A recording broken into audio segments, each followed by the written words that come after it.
Every year, millions of people travel to Agra to witness what is widely considered the ultimate global symbol of romance and eternal devotion. Behind this marble masterpiece is Emperor Shah Jahan. Following the death of his beloved wife, he poured his profound, overwhelming grief into creating a tribute in her honor. But the creation of a landmark this precise and this grand required a specific, unyielding focus on perfection. Local legends claim that as soon as the final stones were laid, the emperor ordered his guards to sever the hands of his lead artisans. According to this tradition, the goal was to protect the building's uniqueness. By disabling the architects, he ensured no rival could ever commission a structure that threatened the Taj Mahal's status. This myth suggests a chilling disconnect between the romantic image we see today and the reality of a ruler who would stop at nothing to secure his legacy.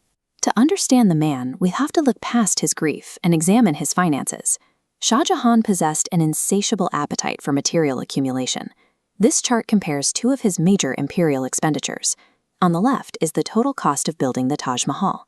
On the right, at double the price, is the cost of a single piece of furniture, the Peacock throne. He demanded a seat of power coated in pure gold and encrusted with thousands of gems imported from across the globe. Nestled right at the top of this throne sat the Koh-i-Noor diamond. Historical accounts claim its brilliance was enough to light up the shadows of the imperial court. These choices reveal a ruler who defined his reign not just through love, but through the staggering, visible scale of his material wealth. Look closely at the scale of these marble blocks and the precision of the carvings. You are looking at the result of overwhelming human exhaustion. Roughly 20,000 laborers and artisans spent 2 decades working in the sweltering heat of Agra to fulfill these architectural demands. This constant drain on the treasury from monuments and jewel-encrusted thrones eventually left the broader empire to face severe economic hardship. While historians debate whether the emperor truly mutilated his builders, the survival of that specific rumor reveals how his subjects perceived his unyielding demand for control. The empire's most celebrated era was built on extreme human sacrifice and a relentless drive for aesthetic dominance. A dark and supernatural lore eventually attached itself to the Koh-i-Noor diamond. The legend promised that whoever owned the stone would ultimately face betrayal by their own flesh and blood. Aurangzeb had watched his father prioritize absolute control and material legacy above all else. When it came time to secure his own future, he pursued that same standard of total authority.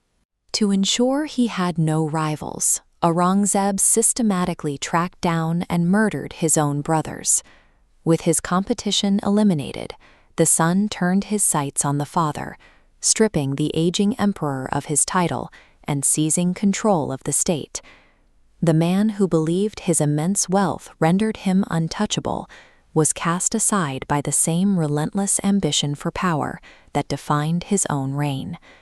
Aurangzeb locked his father inside a cell within the walls of the Agra fort.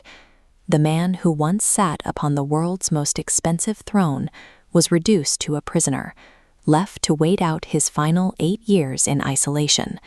From this red sandstone pavilion, he had a single view. He spent his final days looking out over the river at the Taj Mahal, forever separated from the monument he built. He died in captivity, a former emperor turned spectator to his own past glory. The Taj Mahal remains a testament to a devotion so absolute that it eventually consumed the man who imagined it.